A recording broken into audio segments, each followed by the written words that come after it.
अस्सलाम वालेकुम दोस्तों। अज मैं अपने एक यार के कोल आया। इन्हां दे वालिद साहब फौत हो गए, उन्हां दा अफसोस करन वास्ते।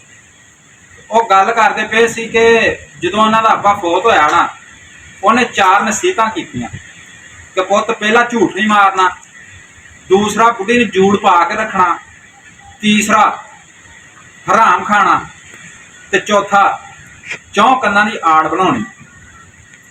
वो मैं पुछया यार इहदी तशरीह कर, ये 4 गल्लां तो दसदियां, इन्हां दी तशरीह भी हुण दस।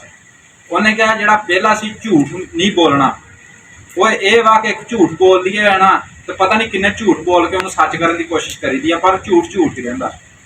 दूसरा चौं कन्नां दी आड़ बना के रखनी, यानी कि कोई 4 बेली इदां दे बना के रखने सज्जण जिहड़े तुहाडे माड़े टाइम दे विच काम आउण।